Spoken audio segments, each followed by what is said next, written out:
technologist and entrepreneur.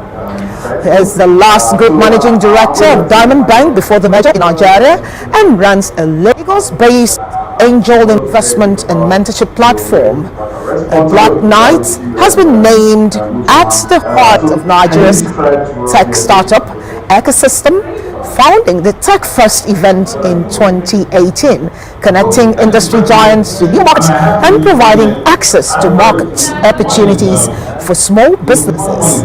He's curated and hosted tech-focused TV shows, Tech Talks, where he interviews Nigeria's leading entrepreneurs and digital pioneers. And now, our moderator, Ifeanyi Ndionwezi, who is the Chief Operating Officer, TechPoint Africa, is the COO of TechPoint Africa, a pioneering tech digital company amplifying the best innovation out of Africa through its publication, data, and events. He's a key part of the Nigeria tech space, writing and contributing to its development. Wow, so many good things. We can't wait to see what you bring on board. Mr. Moderator, I hand over to you.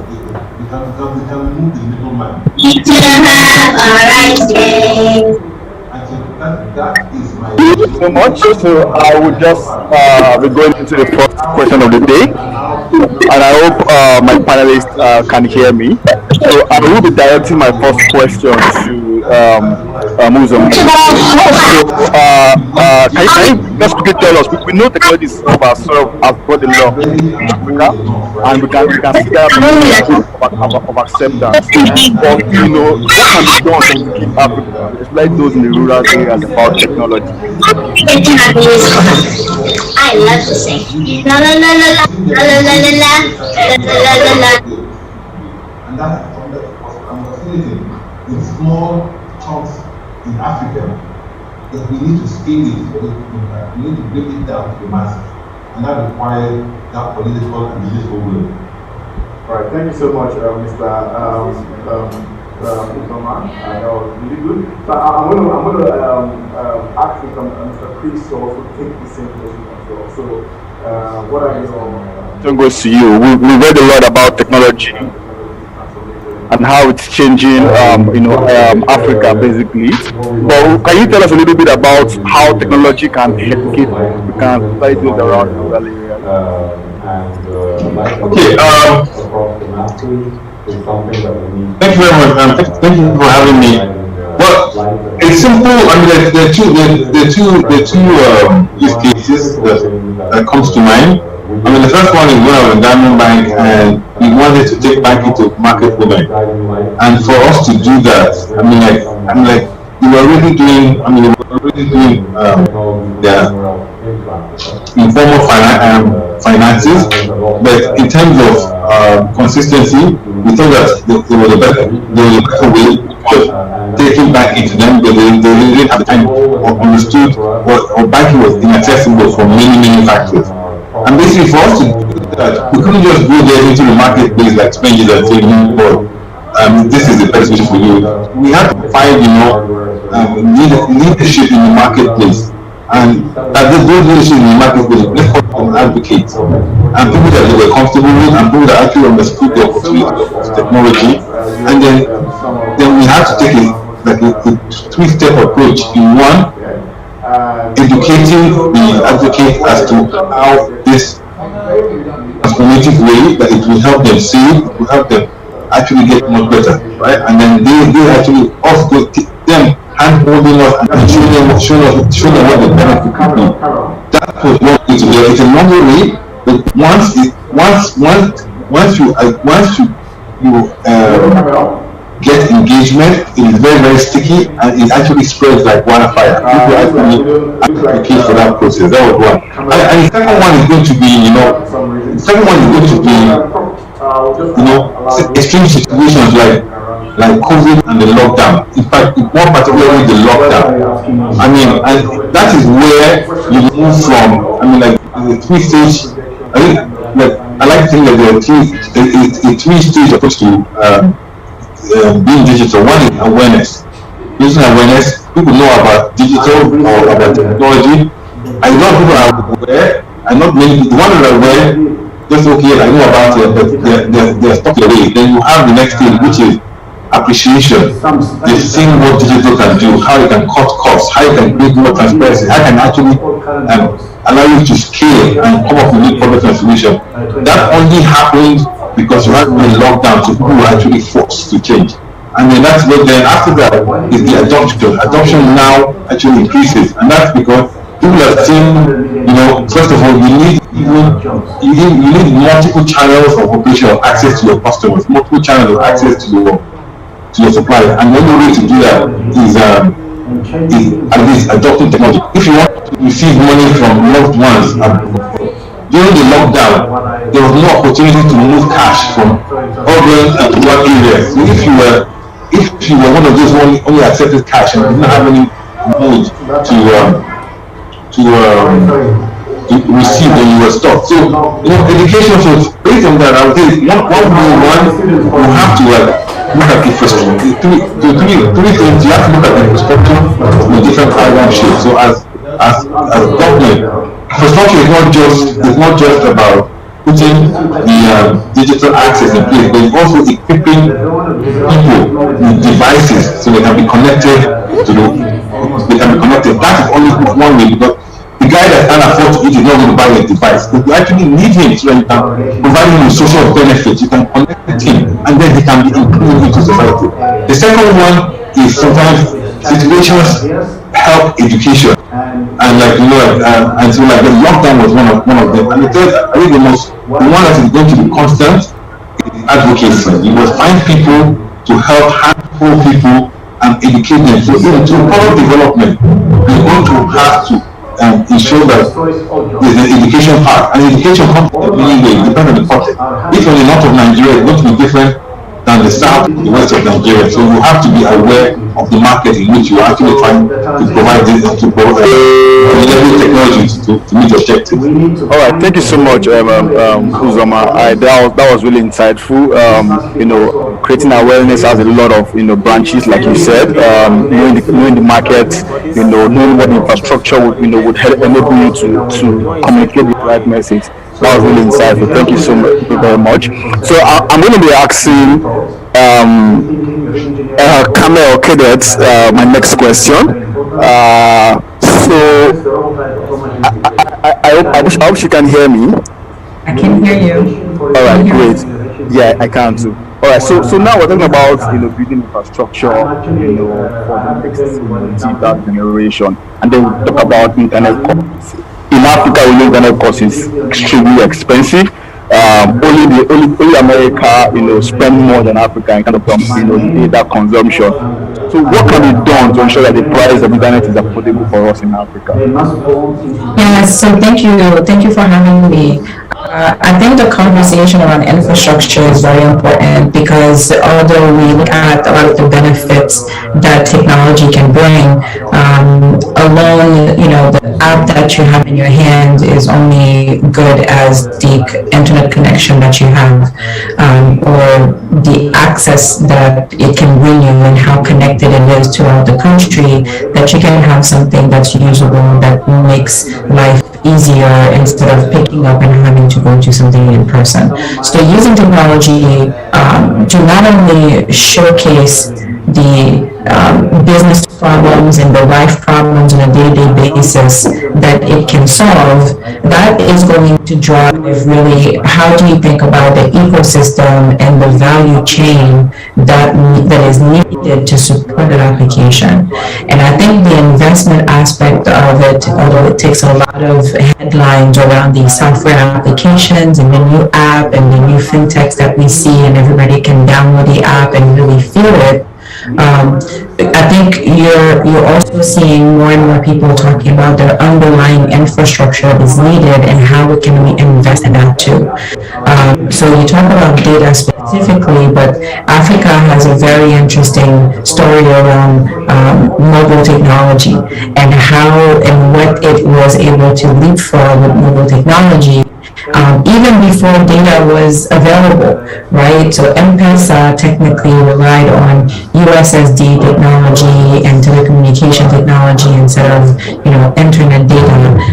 And that now that we're seeing with the smartphones that more and more people are getting into, but there is a lot of investment that you see in USSD technology because it can provide offline transactions. It can make things available in rural areas. That's why you see mobile money kind of really taking off as a technology. You never think of infrastructure as part of the technology stack, but it's actually pretty critical, and telecommunication networks are critical pieces of enabling technology in the future. So I think more investment, I think access when it comes to lowering the costs, the same way we see in early stages of innovation, some resources are more expensive at the beginning, and until you get really to a scale that you get adoption, that's when you can really lower the cost. So Africa, one thing that it has going for it, among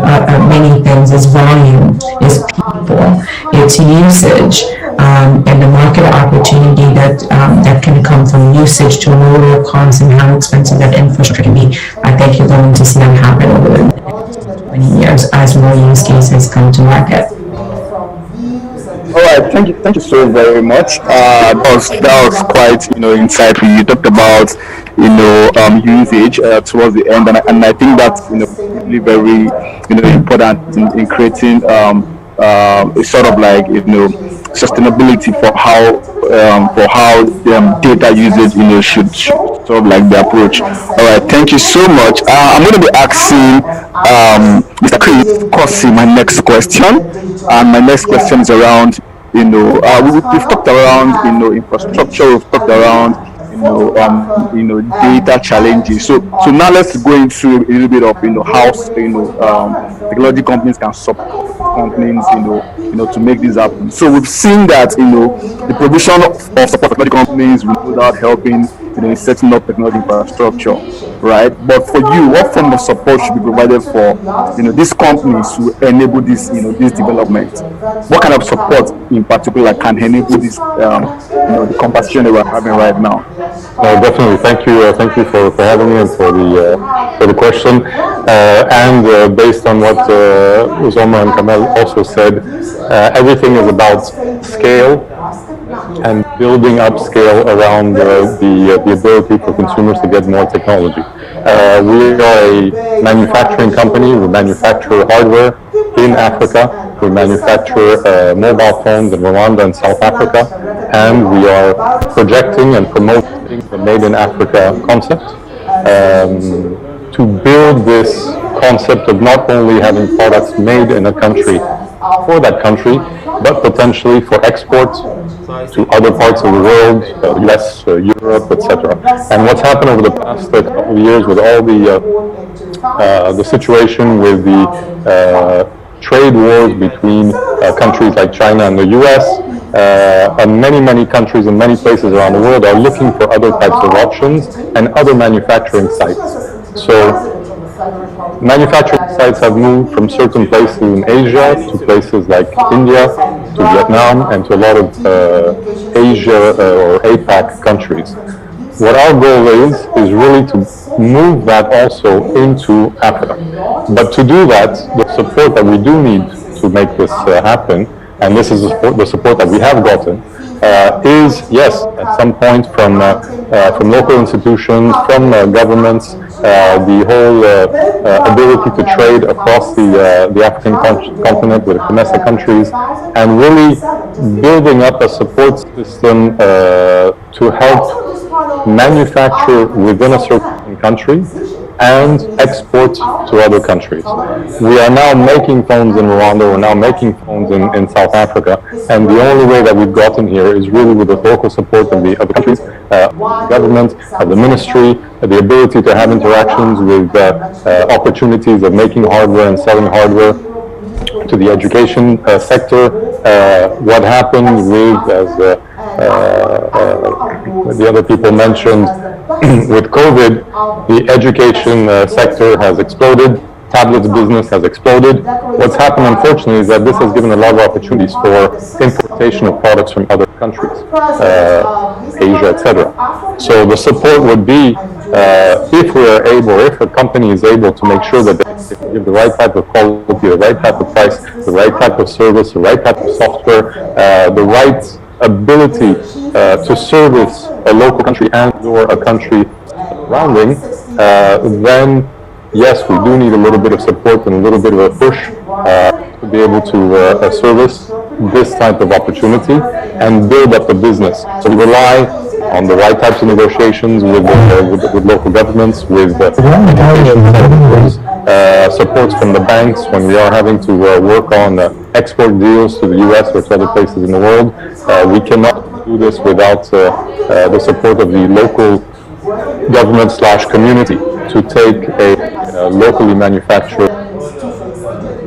He's also worked with Sami Midi, Shelly Shea, Timida Kolo, Mr. Raw, Wall Play Diary, Rabbit Man, Yola, and Jay Martin's convention with a few, and he's an enthusiast when it comes to copyright. FA, I hand over to you now to commence with the panel. Thank you very much. Welcome and distinguished panelists. I'm sure with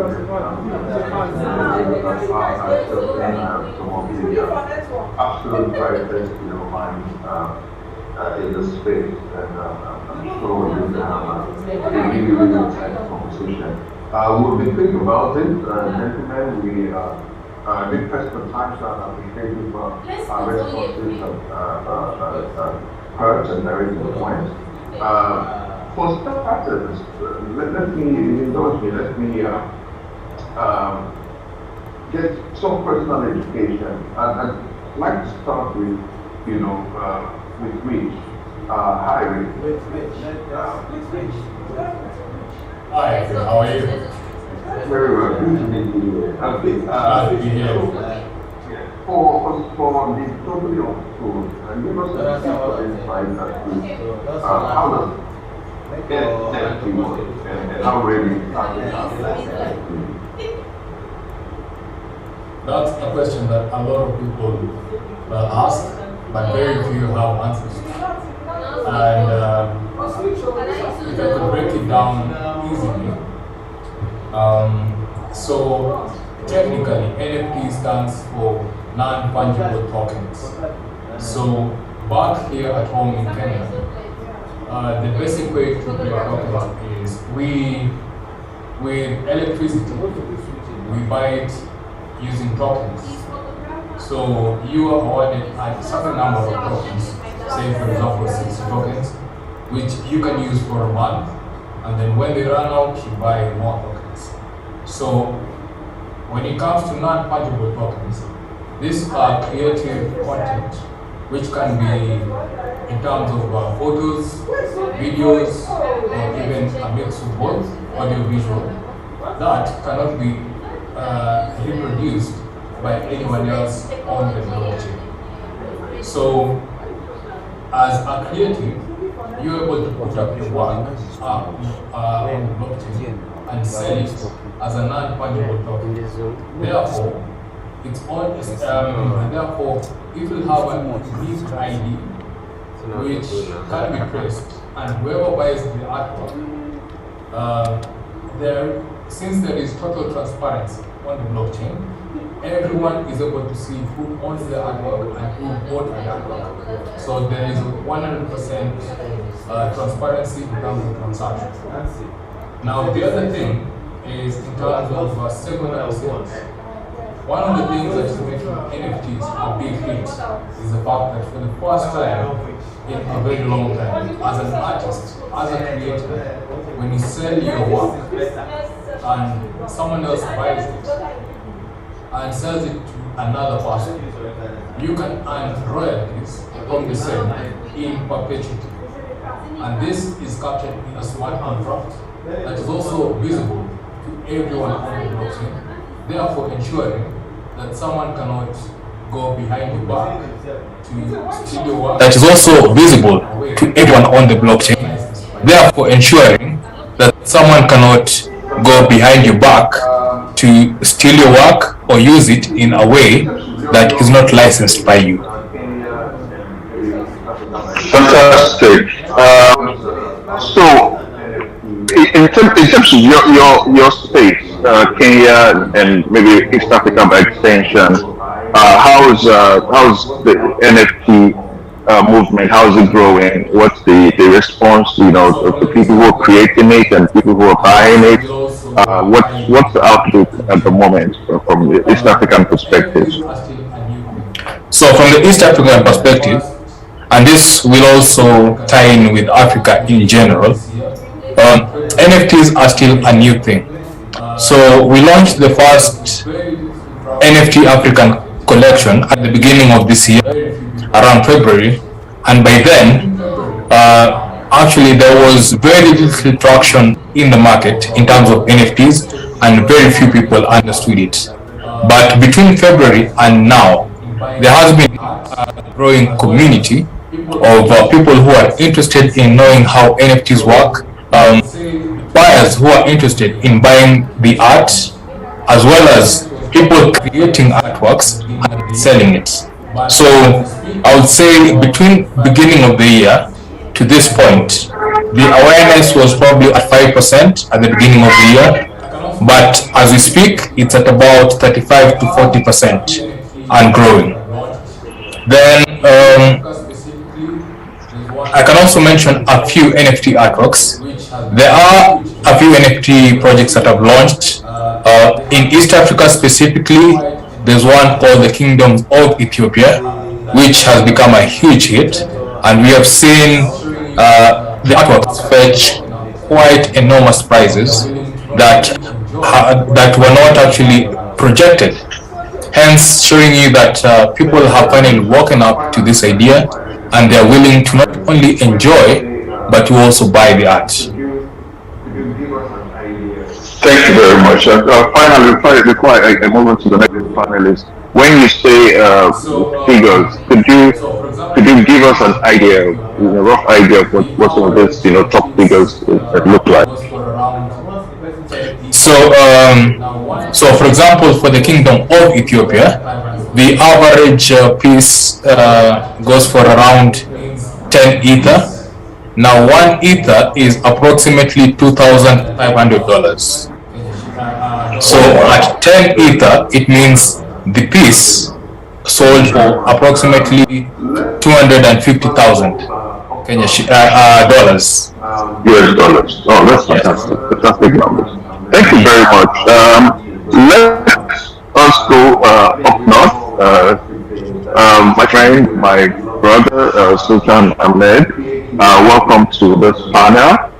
I mean, we know of all the fantastic things that you and a lot of the creatives from the northern part of the continent have been doing over the last few years, particularly in the area of music.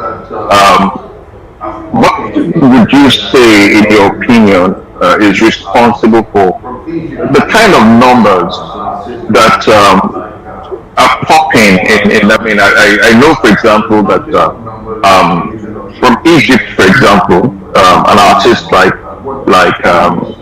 Mohammed Ramadan is notching up numbers in the region of 80, 90 million views on YouTube and all of that. What would you say is responsible for this kind of that accelerated growth over the last couple of years in the music made in Northern Africa? First, thank you so much for inviting me. I respect a lot the work you've done for all those decades in Nigeria, following you and take you as an example, and welcome to all the people, great panelists. Listen, to be honest, I'm not going to talk about a formula or the development of many faces, like a Moroccan Saadin Zarrad, for example, did a video, almost reached 1 billion views, and we have many local artists who are around 30, 40, 100 million views each time they release stuff, even on streaming. I think that it's you guys in Nigeria are not one, I believe, in the continent for that. You know how create, to enhance, to reveal and to market something. Just look at what Wiz is doing right now, what Baba is doing for decades now, and what Bernardo is doing, and many people also from East Africa. What I really want to talk about is even if we have all those numbers, great deals and superstars, we still don't own nothing. That's my stuff. I mean, sovereignty. That is the key of the business. And I'm sorry if I go deep into that stuff. For example, what I'm doing right now in Morocco with some officials and even artists, I encourage them to think and to understand that artworks, catalogs, and rights are our assets. And number two, those assets gotta be considered as an extension of our sovereignty. And then number three, all those assets and sovereignty can be used as an element of power for our culture. And then after that, that's the concepts.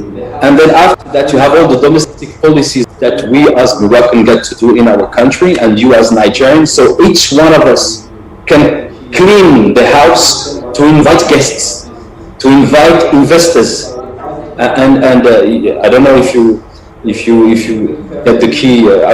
If you understand what I'm talking about, for example, I'm talking about the private copy model, the public performance or a diffusion tax. I don't want to call it a tax, but this is some elements of domestic policy that Moroccans get to do, Tunisians, Algerians, Mauritanian, Nigerians get to do I believe in their own countries. So we can own, we can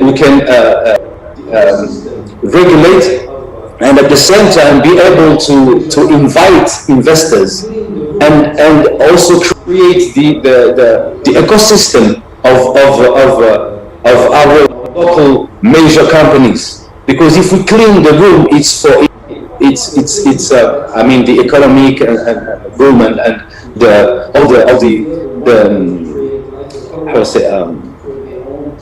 the things that an industry need to grow is to be able one day to create, like the Korean, to create their own superstars and major companies, so we can create our industry, so we can manufacture things, sell to the market, make money, and then be able to talk and compete each other, and then we're gonna build something strong. But for me, it's like to be honest, having a billion views or billion whatever on YouTube, whatever, it doesn't mean anything. In my opinion, I prefer the experiences of Spinlet or Iroko, stuff that is African problems, African solutions, things that we can import. We can own and control. Yes. Because funny enough, that's the stuff. I have the same idea for years now, but that's the key. Yeah, I mean, I can attest to how much work you're putting into trying to balance this position and get the local industry. When I mean the local industry, Africa, as a creative space, to understand the importance of ownership, or they understand the importance of legacy, to understand the importance of growing. The balance of power, and when we talk about balance of power and actually soft power, how to effectively leverage it, there's probably no one with more interesting ideas, than Obi Asika. Obi and I, we a bunch of, had different concerns, different fora. A few days ago on our Phoenix platform, Obi was reiterating, this exact idea of creating, then creating your industry the way you want it to function, and have, and make it competitive so you can invite people in to come to the table at your own terms. Obi, please, we would like to come at this time and share your ideas about the emerging trends within, Africa, as Sultan Ahmed has just stated, and how you think we can effectively establish establish a balance of power as we go, also push it towards the global again. Yeah, Efe, thanks a lot, man. Can you hear me? Yes, I can hear you. Okay, great. Just greetings to all the panelists. I'm in my car, unfortunately, so I didn't have the opportunity to have a laptop, but I heard what Ahmed was saying, and I totally agree. I think the thing is this, first things first, is that we're already in the fourth industrial revolution, and the digital platforms that are global platforms already dominate us in the continent. So what has happened is, we have enormous virality, and the platforms have given us an access we didn't have before. They've given us the ability to be global immediately. But what we need to do as Africans is to build more domestic platforms that we control and that we own. This is what the Chinese have done, this is what the Indians have done, that's what everybody has done. So we have to build our own domestic platforms, connect our own ecosystems, both domestically and across the continent, utilizing these vehicles like AFTCA, but also utilizing the Web 3.0, the actual fact. I love the fact that my man from Kenya was talking about, I think he's from Kenya, about NFTs. I just jumped into NFTs heavy, and I know everyone talked about this. We're going to bring the entire Nigerian creative community into the NFT space, because I think that really offers a really interesting way for us to be able to control the IP and build new worlds. If you really understand what's going on in the NFT space, some of these people that are driving change are utilizing that new system to actually raise capital, to bypass venture capital and go direct to the storytellers and the creators. And really, depending what you do, you will begin to see that happening on a daily basis. In terms of our soft power, one of the things, just to use this as an extrapolation, right? Nigerian soft power at a minimum level, Nigerian influencers and celebrities and musicians and talents have minimum of 500 million followers on social media platforms worldwide. If you extrapolate that by a factor of 3, that's you're reaching billions of people straight away. That's a fact of life. If you now take the whole African continent and all the African talent has billions of global followers. What we do not have is we're not monetizing our followers. We don't have the ecosystem. We're not creating the goods, the merchandise, the cultural goods to actually put our products out there. So it's great having Wiz and David and Burner and all these guys, but they haven't toured in Nigeria. We don't have merchandise that they're selling. We don't have the product. So we have to get the product to come out of the IP that we're creating to create product and merchandise that we can sell and monetize, whether digital goods or physical goods. So the key for me is platforms, collaboration, and really all of us have to be disruptive, because at the end of the day, none of us that have been successful or have worked in these industries have ever waited for the government. So what we hope to see with government is to enable these sectors. I believe firmly that the future for Nigeria and for Africa is within the IP. That is our greatest resource, is our human talent. That's by far our greatest resource, the IP that we have. That's what I mean by soft power. It's intellectual property, the things we create from the brain, whether it's literature, music, dance, art, software, technology, architecture. These are the things that are going to own the future. Africa is blessed with enormous talent in that space. African governments need to invest in that, reform education, change the way we approach education, and that will give us the power to actually monetize our soft power. Because all the soft power in the world can't be fully expressed if you don't put the hard power in place.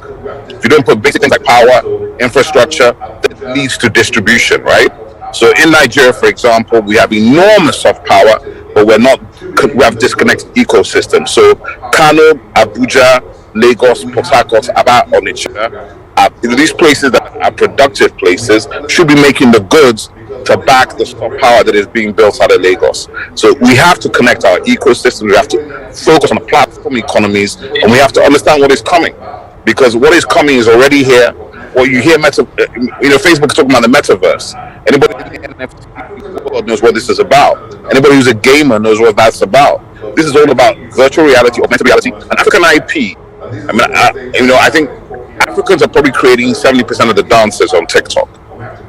But with IP, you can own the dance and you can monetize the step. And these are the sort of things I think Agben is talking about. We have to be intelligent in how we navigate these platforms, and we have to build our own domestic platforms. So that's like an opening statement. I hope you heard me, man.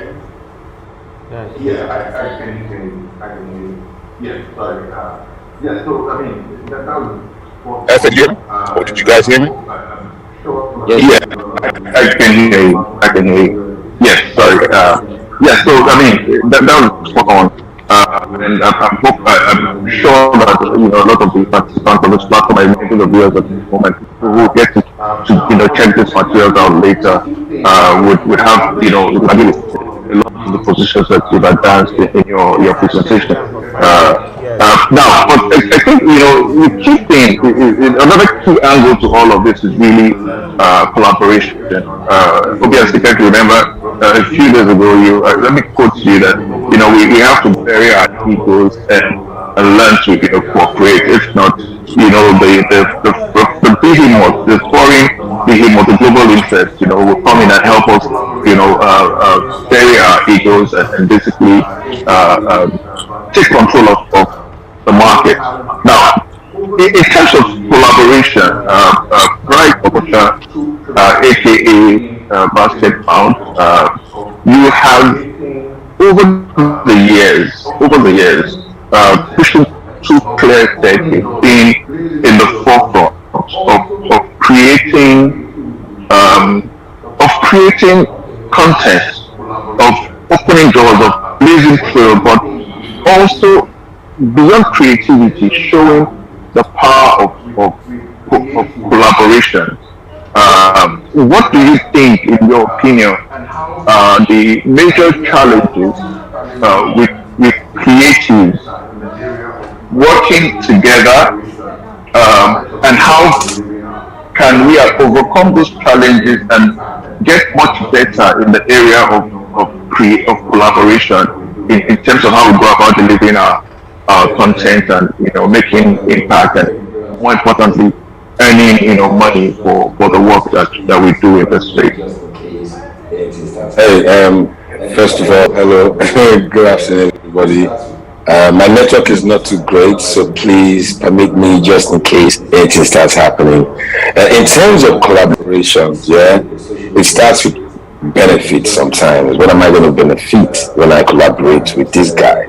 And to a large extent, the social media space, is just recently that some brands have started engaging influencers and actors, comedians, musicians start pushing their brands, and some people don't collaborate because you know how the industry is. Everybody wants to go hustle for him or herself, and some people are in cliques. Like if you see the likes of Sydney Tucker and the rest of Black, I can't remember the names right now. Like they sometimes they collaborate, and most times when they do that, they're forced because of how large the reach is. The effect is even more felt. But in terms of skits, that's just one angle. In terms of music, in terms of movies, they've not started exploring all those things as they should, and that is one thing that I started doing. And my way of collaboration is not just, guy, come, let's create this together. It's not just that. Mine is, I look at people based on talent. Like if I created something in my head and I see that this guy can deliver the goods, I'll come and tell you. I'm definitely the ones their own benefit. So the first step is to get the interest of an investor or a brand that will want to support that project. And when I get their interest, I now start collaborating with different talents based on their input and all that, and they'll get paid eventually. And it's just unfortunate that we do not have access to a lot of things in this country right now. You all know how crazy economy is, so not many people have access to the right equipment. Like if you look at the quality, like sometimes they want to create props, they don't have access to that. They don't have the finances, and they don't have the brands willing to collaborate with them. And now let's take a look at if you look at the industry, you find out that Nigerians, they use a lot of Canons, they use a lot of other brands as well. And one would think that maybe I don't know if they're doing it right now, but a brand, a company like that can collaborate if we had a structure, but we don't. we had a proper structure where they can come and say, okay, you know what, guys, we're giving you 50 cameras and 50 this and that, and space so you guys can come and edit and do all these things. But we still don't have access to these things. That's why most times you look at some content, the color is like this, the sound is horrible, while the story is very rich, but the execution is just terrible. So, yes, sometimes collaboration doesn't really work out here because of that major. People are really not making much money enough to want to say, okay, you know what, let's do these things together. But if they start using it in a way whereby I am creating a project and I like for us to come together and create it, and if we can go together and hustle and pitch for sponsorship, we can split these things, you know. That's what I do, and it works like magic, you know. When it comes to writing the script, I don't necessarily have to gain all the credit. If you look at with Ghana Jollof, the script writer, there are about like 5 of us. You know, I have to collaborate down to scripting, down to acting, down to everything, down to creative. And you just, you know, we bring everything together and just put everything on the table, and after everything we break bread. You know, and finally, yeah, one last one for the creative. When you create something, yeah, and you see that your character cannot carry it, don't force yourself into it. If you know that someone else can carry that character, someone else can drive that project, collaborate with that person, give it to the person. Don't force yourself into something that you're not. You understand? It's still your idea. You're still the one that created it. It's still going to come to you. Thank you, Pastor. What your position highlights, you know, if few issues around the culture of ownership in the industry. I have my personal experiences over the years. Seen it in a lot of times where a young African, a young Nigerian who has a fantastic idea. It's just an idea, not a fantastic project, not a fantastic business, not a profitable business yet, just, you know, a great idea. I've seen scenarios where these ideas are executed in such a way that sometimes they become a burden because people are not looking for the right kind of strategic partnership. So we have a situation where someone who is a great writer concentrates on doing his work as a writer, and you know, somebody else who owns in a production company, you know, because the production companies, studios that are lying idle with equipment, with stage and all of that, and they're waiting for years for the talent to come and pay 100% of the rental fee to use the material, right? So when the talent is in one spot and he cannot afford the rental fee, and the studio owner is in another spot and he cannot use, you know, the equipment on his own, there's gross underutilization across board. Sultan, what this ideal that we're all propagating, Obi, I think you need to mute your audio. I think there's some noise coming from your end. Okay, I think that's control now. Yes. So, Sultan, within your space, what is the culture with creatives and what is the culture within the creative space in terms of how people joining forces to create the right kind of project, the right quality of technical excellence and funding that can effectively compete? How are people looking at building platforms, right? Together, one huge platform. For example, you mentioned, you know, Iroko, you mentioned Spinlet, you mentioned a few of these platforms. What do you think is the major challenge? Why are there 6 people building 6 small platforms when there could be 6 people building one major platform or 2 big competitive platforms that can that can put, put us in that space and be shoulder to shoulder, with everybody else.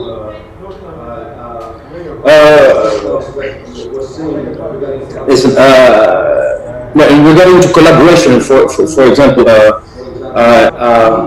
what Basket Mouse was saying regarding collaborations, you got to understand that, for example, we in the north, we are looking at Nigeria as a model in terms of trying to bring on board brands,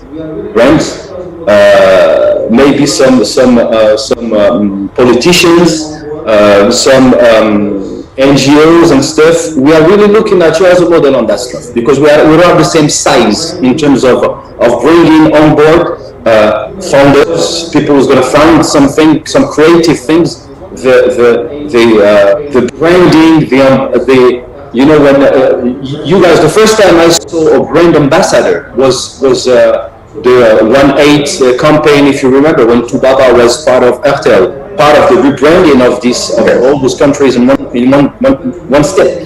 So that was about, we are looking at you guys like that. So after that, so we decided to copy the system, so same stuff, but we realized that we got in our countries some stuff that, for example, we don't have yet in Nigeria. For example, I don't know how many ShopRites and retail stores you have, but in here we have lots. We have like 200s. In a country with 35, 38 million of people. So it means that you have a good retail stores and network. Distribution, yeah. Good distribution network. This is what it means. But you have that, and at the same time, we have the same problems that the maturity that Nigeria can share with us. But the stuff is, because you don't have the same, the distributions, you develop something, the digital 100%. We are not in the same level of development in terms of the digital aspect of selling a product, a creative product in Morocco in comparison to Nigeria. That's the second stuff second comparison that you can make between Morocco and Nigeria, in North Africa in general.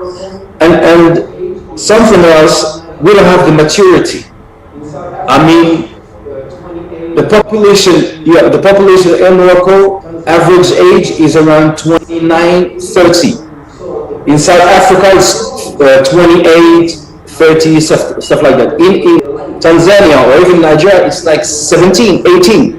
So the politicians got to be close to what the audience are listening and what they like, and so they can be in emphasis. They can be they can be like in the same level of completion.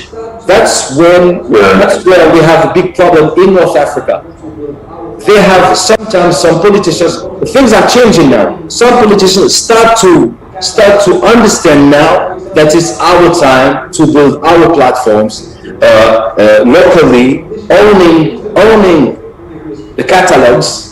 Because, for example, I don't know who is the publisher of African Queen, of Tubaba. I don't know who published it. Who is the publisher, Efe? Give me a scoop. Publishing is co-owned from African Digital and Kennis Music Publishing. Okay, perfect. So if tomorrow Nigeria want to make African Queen the national anthem, they can. But they can't, but Morocco or even Algeria, they cannot take, for example, Cheb Khaled, a famous singer in North Africa, and take one of his famous songs as an anthem because it is owned by Universal Music. So, so now things are changing. I understand. I get that picture. Clearly. So just to finish, the politicians are more aware now. They start to understand that it is our time to build our small local platforms that they can prepare the scene for other African countries who wants to invest in our country, like Morocco coming to Nigeria or Nigeria coming to Morocco, in terms of creative collaborations and make money with our own market. Make money. Oh, cool. Thanks for that submission. Quickly, Rich, how can regulation be less of a stumbling block to the development of the African creative industry? Maybe let's use the word politics. Maybe when it comes to regulation, when it comes to regulation, number one, that's something that I have seen, especially with most African governments. There is no proper structure around supporting creative individuals, organizations, or endeavors, and this stunts the growth in a major way. Today, a creative cannot walk to a bank and get a loan based on his idea. He has to have collateral, which he might not have, but his idea might be worth millions. And banks are not willing to take a bet on such a thing. So when it comes to regulations, it needs to start with the governments and in conjunction with the financial players.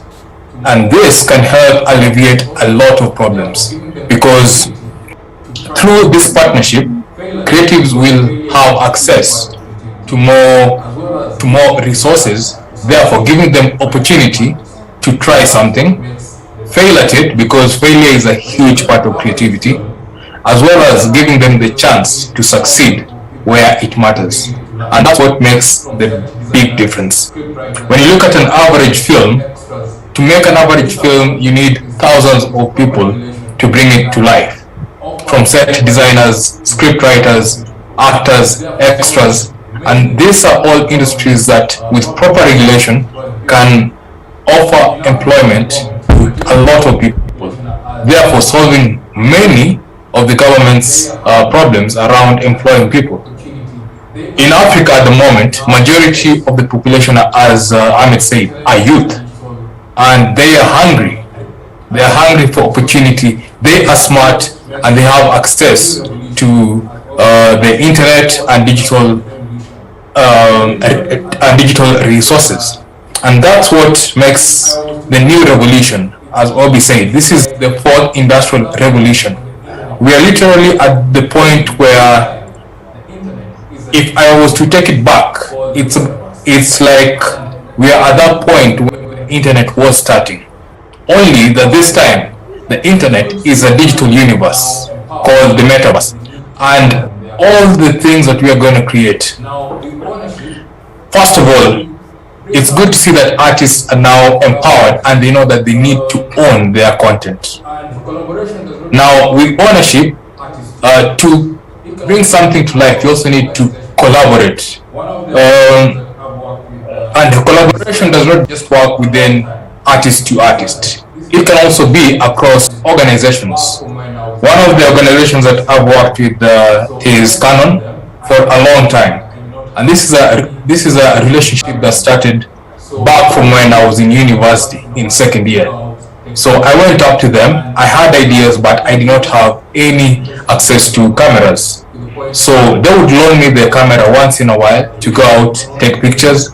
And over the last 10 years, that relationship has now grown to the point where I am now reaping economic gains from it.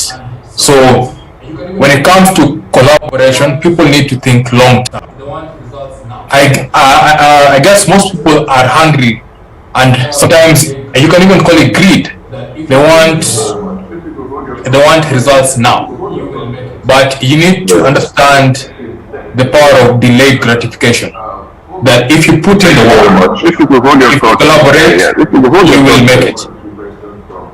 Thank you very much, Rich. Obi, very quickly, we're almost out of time, and I'd like to actually get in the box and take one or two questions from members of the audience. But Obi, quickly, how do you suggest that we address the infrastructure gap, the internet penetration, and the cost of data? Because all of this stuff, our focus is on technology and the internet and all of that.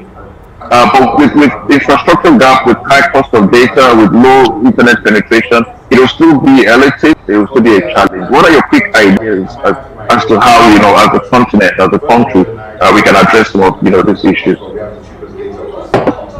Well, yeah, I mean, I think, first of all, I think I might have some ideas that are a bit controversial. First of all, in Nigeria, we're always complaining about data cost, but we have the cheapest data cost on the continent. So we have to be very careful when we're saying cost of data. Is that really the issue? Or are we creating a productive enough economy to give people enough buying power to do what they're supposed to do? So that's one thing. The second thing is when we talk about collaborations, our collaborations should not just be with each other.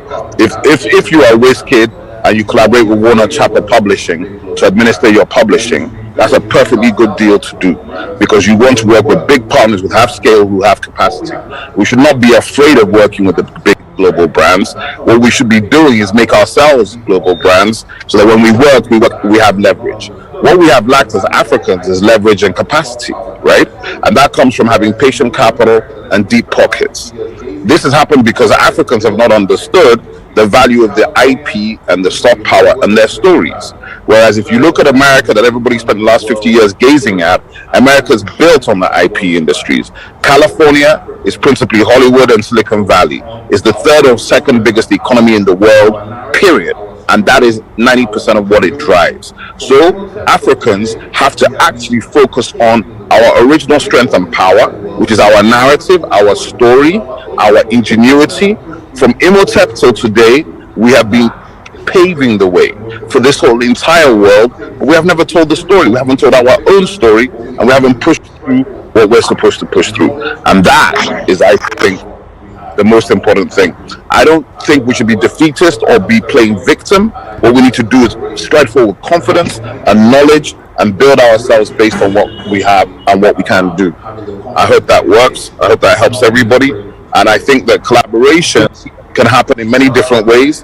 The collaboration is most importantly about having the confidence to engage and not being afraid to engage. Thanks, Obi. Thank you very much. We're totally out of time. Please, I'd like the audience to hear you. I'm searching for, we'll take one or two questions from the audience. But before we do that, right, how do you advise, speaking to creatives now, right? How can creatives make the most of the opportunities presented by the digital revolution?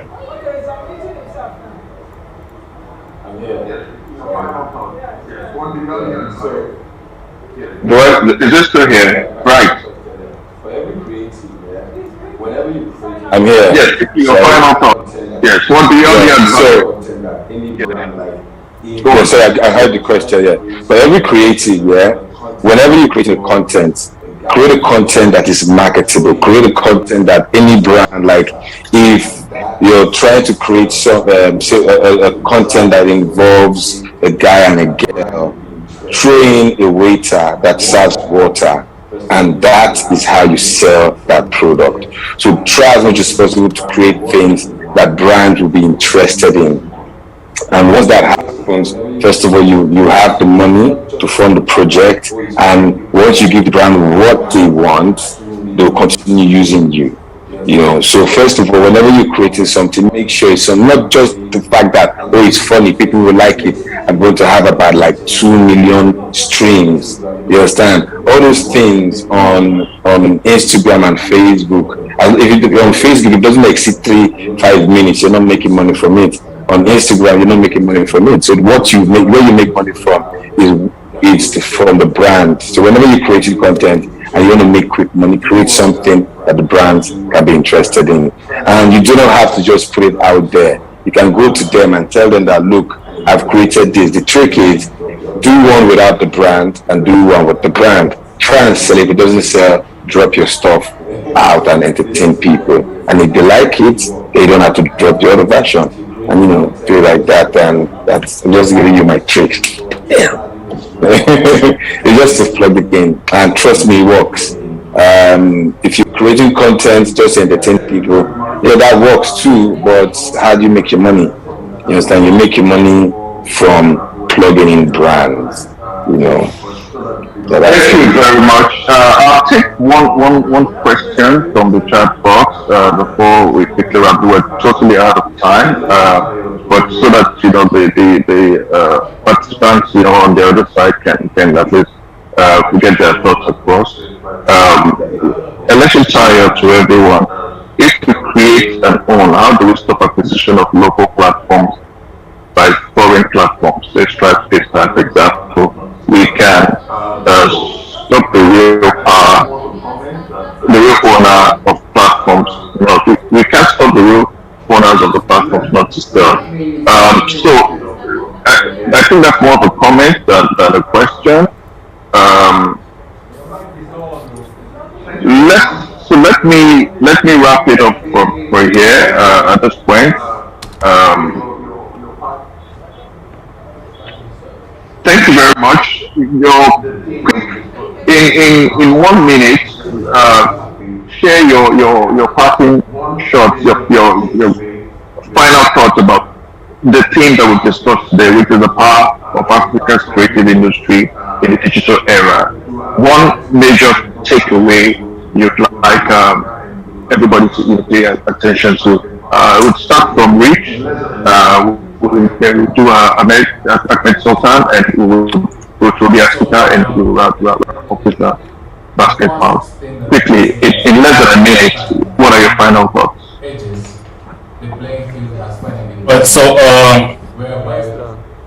The first thing that I can say is, for the first time in ages, the playing field has finally been leveled, whereby as a creative industry we are all playing in a digital space. So as long as you have good internet and you have great imagination, you can create content that you can sell globally, and we should take advantage of that. Secondly, we should aim to own the content. Yes, and collaborate. Thank you. Yeah, thank you. After 60 seconds, your final thoughts for everyone here. Your mic is on mute. I think you need to mute your microphone. Thank you. You already know what I'm going to say. Build, manufacture, own, be patient, and believe. That's all. Thank you very much. Obi and Sika, your final thoughts in 30 seconds.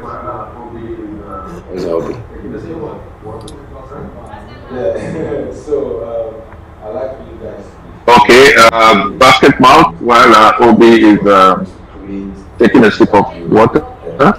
Yeah, so I'd like you guys to be fearless, be brave, and try as much as possible to create things that will educate more than even entertain these guys, because you are the source of information. So while you're making them laugh, try as much as possible to draw some very positive information in your content. Let's try and spread this message, right? Yeah. Thank you very much, right? Obi, are you there? Can we take your final thoughts in 30 seconds? Okay. Thank you very much, everyone. I'll hand you guys back over to the MC. But the key, to round up the entire session, the key takeouts are basically that it's here, it's now, the opportunities are abundant. Creatives and everybody within the value chain should make the most of it. There's a level playing field, the opportunities abound. Do the work, put in the work, collaborate, grow, the industry, and more importantly, pay attention to building, pay attention to owning, pay attention to controlling, and so we can have proper balance of power going forward. So we're not at the end of the day just creating content that we do not fully control long term. Thank you very much, everyone. From me here, it's bye for now. Thank you for having us. It was a pleasure. Bye. Thank you, everyone. Thank you from AEC. Thank you, Efe. Thank you, Basket Melt. Thank you, Ahmed Sultan. Thank you, Rich Alela. I must say, it's been a very incisive session. Africa should create content that is marketable, billions of dollars. We should also create, monetize our products. You should monetize even your debts and your steps. So many takeaways. Thank you, guys. We have come to the end of the day 2 of the 2021 Economic Congress. I look at you all again. It's been such a riveting event so far. From our technology panel session, we've heard that it is a matter of urgency that Africa does not miss the 4th and 5th industrial revolution, and how we as Africans can have the urgency or the agency of technology infrastructure. Our creative industry veterans have also mentioned a number of strategic ways Africa is positioning and can even better have music, film, and digital art as a force to reckon with in the global market. Our opportunities are limitless, and as we've heard, our capacity also fully up to the task. Tomorrow, starting at 10 a.m., we'll be having the agriculture session, women, youth sessions to round off this year's edition of the Congress. Thank you to everyone who has been part of us from day one till now, and there's no change without you and me. We all have roles to play in creating the Africa we vision and hope for, and that is the mission of the African Economic Congress. I look forward to seeing you all tomorrow, 10 a.m. Thank you and good night. Thank you, Glory. Thank you, man.